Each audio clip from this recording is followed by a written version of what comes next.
Hello again, everybody! Today, this is a video that has a sort of parental guidance kind of theme, I'd say. Now, I'm not going to put up any lewd pictures. Everyone's going to, you know, all the bits are getting covered. But I'd still say that the subject matter might well be something that some parents may not want their children to see, and other parents would. So, here's my advice. Parents, go watch this video first. Because we're going to be talking about stuff like sex, gender, sexuality, relationships, and that sort of thing. Now, if you're worried... Now, the thing is, this is because there's quite a lot of that all about. So, it's probably fair to say that there ought to be a bit of a chat about it. And that's what we're doing today. But go watch it first, and then you decide whether it's okay for your children. Right. Let's get on with it. Let's get talking about some sex. Sex. Almost everywhere, you might think. So many places, so many people talking about it and all.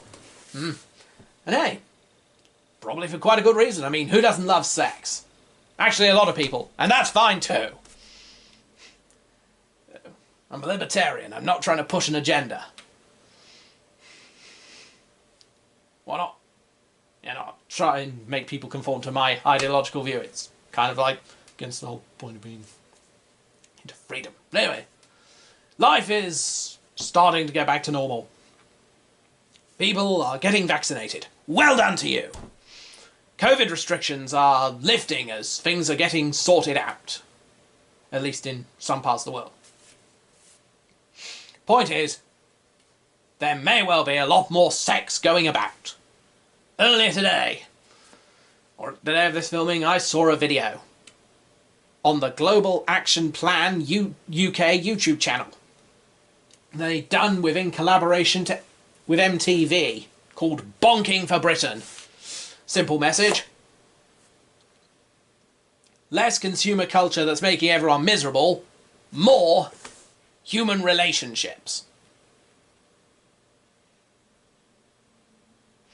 And some positive points about the fact that you don't have to be having sex just to make your positive human relationships. Yes, and I even moused over a link because I saw it in an advert for another YouTube video. And I saw MTV seem to still have their Progress Pride flag logo on. Which, given that it was August, was a very good show. Jolly good show. Anyway, that kind of positivity is what we need more of. Anyway, and so, with all this, with so much more sex going about, there's going to be a question that's probably going to start floating around the discourse because, like a perennial, it usually does. And that question is, should you save yourself for marriage? And so I'm going to do a little lecture here about it. Alright. So what are the aims for today's discussion? Well, we're going to understand the problem with the title question. Then, we're going to try and answer the question. Or at least an improved version of it.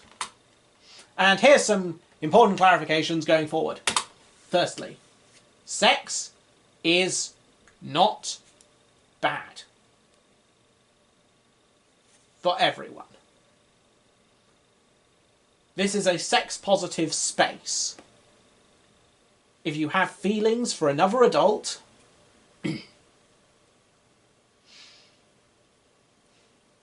that's perfectly fine.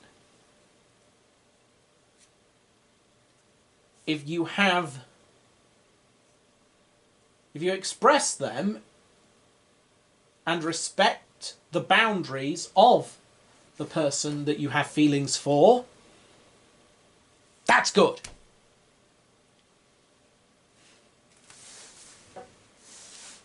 You know, this is about building a loving relationship. So so this is here to be a sex positive space. And a second clarification, I do love marriage.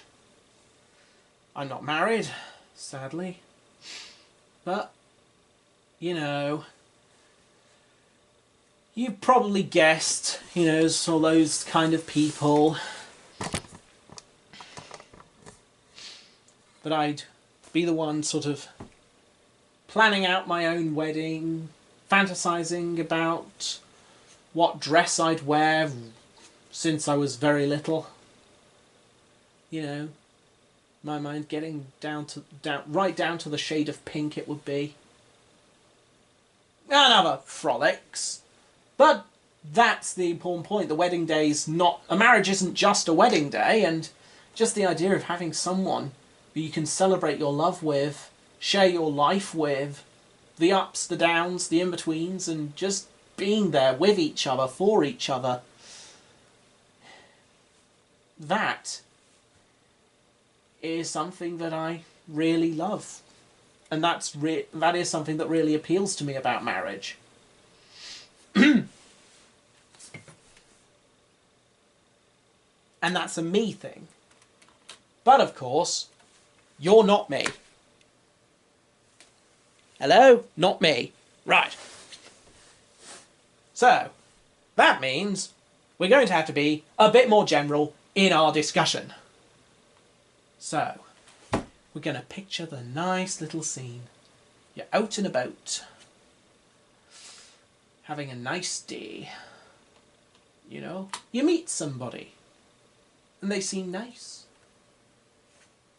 and you like them. You get these feelings. You know, a lot of people describe attraction in different ways, but the point is, you seem to like them, and they seem to like you back. You get to know each other a little better. Yes, and thank you to Pond 5, sorry, for these stock photos. Anyway, here you are, enjoying your life. You're just enjoying being together. You have some common interests, emotional connection, and then, ooh, it starts getting a bit more passionate. In that sense, it's, you know, more than just friends, or maybe you are friends. Maybe it's friendship, and that still bubbles into it. Doesn't matter. Point is, you still get that feeling. The sinew what shrank between the thigh starts bubbling, as it were. And yes, women have these feelings too. Because, fun fact, the vulva and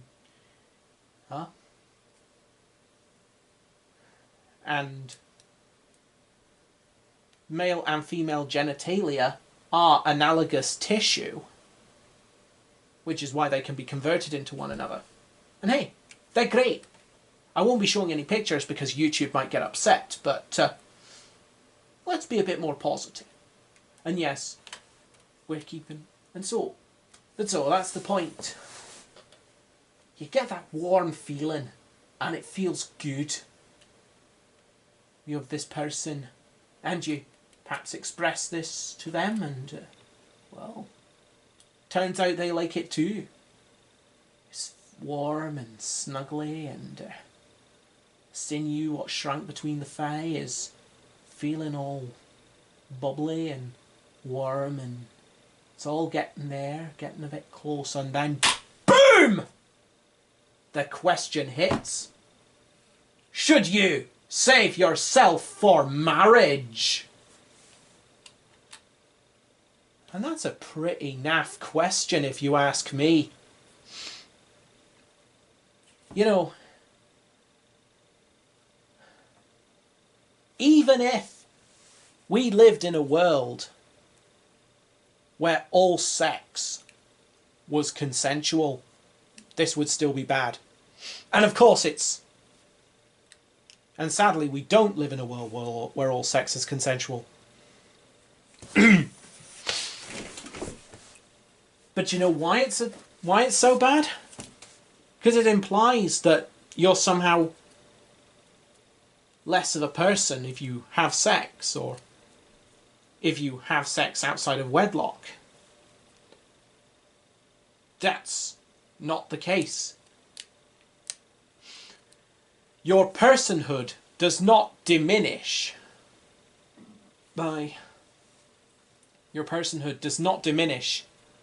with your sex life.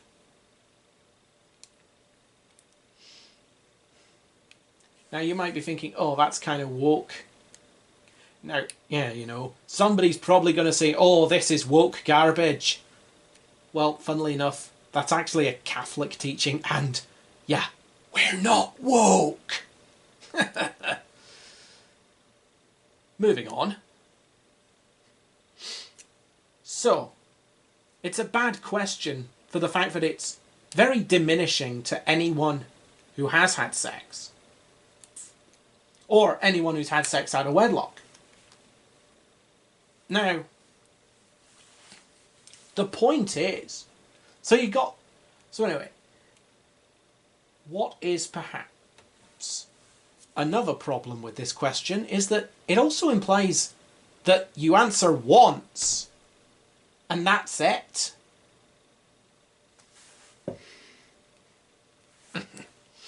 You know, it's a once in a lifetime thing, and yeah, the first time you have sex is technically, it would be, you know, a once in a lifetime thing for the sense that you go from having not had sex to having had sex, but that doesn't change who you are. That doesn't change your personal worth in any way, shape or form. But the question that we're trying to address in a better form can actually be asked for multiple things. Because in one relationship, you may want to wait till you're married. In another relationship, you may not. That's up to you, as we'll get onto. So, here is a better version of the question. Oh yeah, make sure my camera... Okay, we got the better version of the question. Should you wait until you're married to have sex? Okay, so that question's now in the room. And then you get another idea. Dating culture enters the room. Sorry if these pictures seem a bit stereotypical. It's about social expectations, and we'll get onto that in a moment. But, you know, you've heard about this idea. You know, you play the field a little bit. Go exploring, you know, getting to know different people. Enjoying the moments, you know, getting... And, you know, that can all be fine. But there is an aspect to it. There isn't really a base it's built upon. It's on. And so, unfortunately, without a sort of base, a deeper purpose, enjoying the moment. Now, you can build one in your relationship, and perhaps this sort of dating thing can be a way of building further, but it's not, well, always going to be like that, and especially in a world like we have that's very uncertain. You know, jobs are uncertain, people get laid off easily. You know, there is quite a much lower amount of job security than there was 50 or so years ago. But still, we start getting these sort of archetypes developing. You know, men are expected to be guys with lots of goodies. You know, he has to pay. You know, if he's not paying for everything, he's not as good a man as the one who is, regardless of his financial situation. You know, it can lead into a sort of high status thing. You know, men being judged as lesser for having had fewer sexual experiences and fewer sexual relationships. Sex becoming sort of a body count. Women often judged for, you know, being pretty, as it were. That sort of youth and beauty, fun and flirty, but not easy to get, you know. Yeah, thankfully people are starting to recognise how harmful the hard to get trope is. It comes into the whole respecting other people's boundaries. Very important to do. And so you start getting these sort of insecurities, you know. Does that guy have better resources than me? Is that guy more buff than me? Is she prettier than me? And there can be this sort of always looking over your shoulder and worry, because if you don't have a solid basis to build on a further relationship, you can end up investing a lot of time, emotional energy, building memories, and then they just disappear overnight. As I said to my therapist, kind of like a cross between prostitution and the stock market. Everyone's investing in hoping for a really great payout. Now, obviously this isn't some kind of he's looking for the youngest model, she's looking for the sugar daddy. That is a common mistake in the incel forums. Because that's treating the symptoms and forgetting that there's a sociological context that causes people to start having these uncertainties, anxieties, and worries. And all too often, it doesn't happen every dating couple. You know, people can get together through dating and be very happy. But there is these you know, there are risks if you haven't built on, if there's nothing to build on, and it is just moment to moment gratification. And so, you know, we got this dating culture in the room. It can feel fun, good in the moment, and but it can have this sort of insecurity about it that's worth watching out for. Now, then enters the room another idea.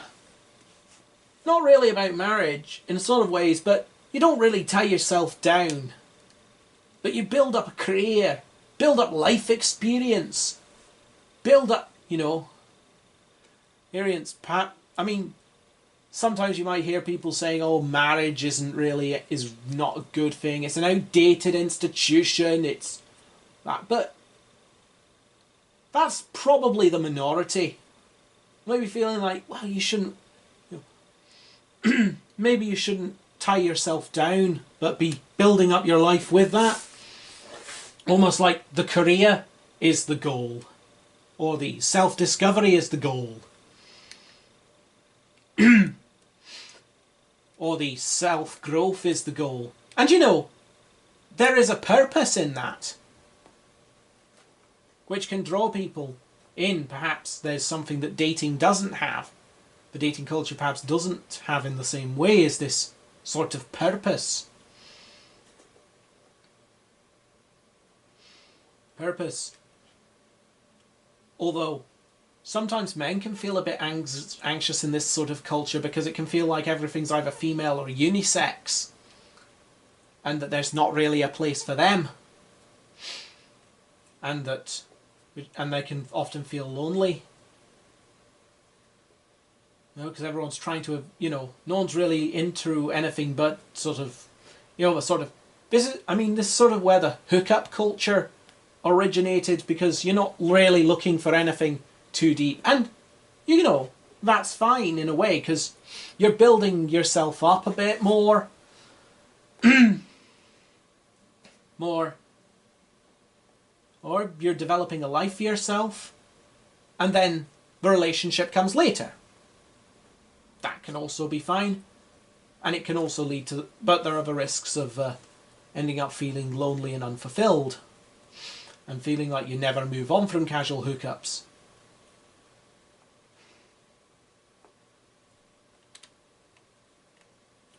Then there's another idea that pops into the room about man and wife. Building a family. Two halves of a whole, and a symbiotic relationship. A man, some call it the traditional view. The man provides, he brings work, dedication, the breadwinning. The woman brings the comfort of home. Now, I'm a bit hesitant to call this traditional.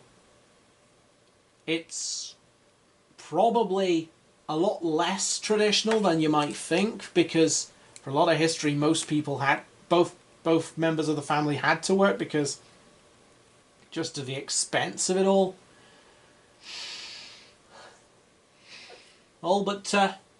And building a solid team. However, this solid team that's building a family, it can be a bit less solid if you don't know each other particularly well. And unfortunately, the culture around this sort of family-oriented relationship looking for can also pressure people into getting with someone too quickly, perhaps not really knowing them well, and the old cliche and the old thing about being trapped in a loveless marriage. There is reality to it, and people can feel very lost and start blaming themselves if things go wrong, when actually there was just cohesion issues because you didn't feel comfortable saying what you really felt, or being yourself in the relationship, because you felt like you had to do these things. You had to be the trad wife, as they call it. You had to be the breadwinner. There's a lot of these pressures from a set role. So it's probably got the most stability of the three, but it's also got but in a lot of ways there's also quite a bit of pressure. Yes.